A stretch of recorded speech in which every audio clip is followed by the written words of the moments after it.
जिंदगी की हकीकत तो ये है कि छोटे छोटे वाक़यात हमें वो सबक देते हैं जो जिंदगी भर काम आते हैं। ये कहानी है आमिर की। एक सुबह एक चाय की दुकान। आमिर अपनी पहली प्याली का मजा ले रहा था। तभी उसकी नजर जमीन पर पड़े एक नोट पर गई। 50 रुपए। आमिर ने सोचा, शुक्र है आज की चाय मुफ्त हो गई। उसने नोट उठाया और अपनी जेब में डाल दिया। कुछ दिन बाद आमिर ने एक दुकान से सामान खरीदा। दुकान वाले ने उसे 50 रुपए वापस किए। वो ही 50 रुपए। आमिर ने नोट को गौर से देखा। क्या ये वही नोट है? उसके जहन में आया। क्या ये मेरे पास वापस आ गया? फिर एक हफ्ते बाद एक ऑटो वाले ने छोटे नोट ना होने पर माफी मांगते हुए एक नोट उसके हाथ पर रख दिया। फिर वही 50 रुपए। आमिर का दिल धड़कना बंद हो गया।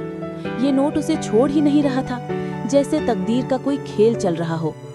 एक रात आमिर ने सोचा, क्या ये पैसा वाकई मेरा है? उसने फैसला किया कि वो इस नोट को किसी ऐसे को देगा जिसे इसकी सच्ची जरूरत हो। अगले दिन उसने एक बूढ़ी औरत को देखा। वो दवाइयाँ खरीदना चाह रही थी, मगर उसके पास 50 रुपए कम थे। आमिर का हाथ खुद ब खुद अपनी जेब में गया और उसने वही 50 रुपए निकालकर उस औरत के हाथ पर रख दिए। उस औरत की आंखों में जो शुक्र था, उसने आमिर के दिल को वो सुकून दिया जो कई पैसों से नहीं खरीदा जा सकता।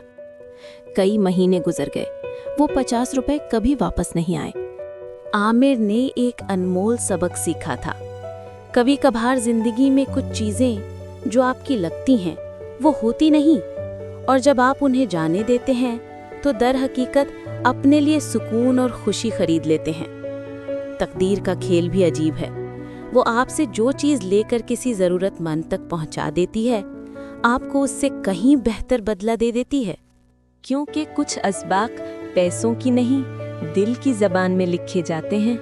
अगर आपको ये कहानी पसंद आई है तो मज़ीद ऐसी ही दिलचस्प और सबक आमोज कहानियों के लिए लाइक और सब्सक्राइब करना मत भूलिएगा। हमारे साथ जुड़े रहिए और ज़िंदगी के खूबसूरत असबाक सीखते रहिए।